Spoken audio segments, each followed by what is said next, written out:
కాబట్టి ఇప్పుడు వాళ్ళందరినీ జగన్ కూర్చోబెట్టుకోలే, ఏమైనా మీకు ఇష్టం ఉందా లేదా, ఏంది ఇది?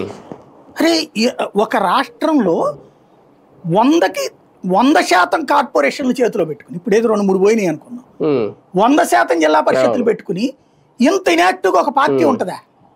నేనైతే చూడలేదు ఇంతవరకు. కాంగ్రెస్ పార్టీ ఇదివరకు 2-3 మున్సిపాలిటీలు గెలిస్తే కూడా ఫుట్బాల్ ఆడిచ్చేది. తెలుగుదేశం రాజశేఖర రెడ్డి అధికారంలోకి వచ్చాక 3-4 గెలిచింది మున్సిపాలిటీ, లైక్ గుడివాడ, కొడాలి నాని అప్పుడు టీడీపీ, రాజశేఖర రెడ్డిని తట్టుకుని నిలబడి గెలిచినోడు ఆ రోజున అతను ఒక్కడే గుడివాడలో గెలిపించుకొచ్చాడు, ఫుట్బాల్ ఆడుకునేవాడు. అలాంటి టెంపర్ లేదు వీళ్ళలో ఎవరి దగ్గర. అది ఎందుకు లేదు? కూర్చోబెట్టి మాట్లాడాలా. ఉపన్యాసాలు అనేటటువంటి వేదిక మీద కూర్చుని నేను ఉపన్యాసం చెప్పాను అయిపోయింది, నా టీవీలో వస్తే సరిపోతుంది, నా సోషల్ మీడియాలో వస్తే సరిపోతుంది అనుకుంటే భ్రమ. ఇంటరాక్షన్ ముఖ్యం.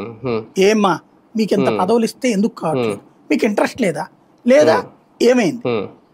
అరే ఇంతమంది కౌన్సిలర్లు ఉండి, ఇంతమంది కార్పొరేటర్లు ఉండి, ఇంతమంది మున్సిపల్ చైర్మన్లు ఉండి, ఇంతమంది జిల్లా పరిషత్ చైర్మన్లు ఉండి, ఇంతమంది ఎంపీటీసీలు ఇంతమంది ఉండి స్టిల్ వాళ్ళు పదవుల్లో ఉన్నారు. చాలామంది 100% పదవుల్లోనే ఉన్నారు వాళ్ళు. పార్టీ ఇన్యాక్టివ్గా ఉండటం ఏంటి, ఇంత ఇన్యాక్టివ్గా ఉండటం ఏంటి? ఇదే తెలుగుదేశం అయితే ఫుట్బాల్ ఆడిచ్చేది.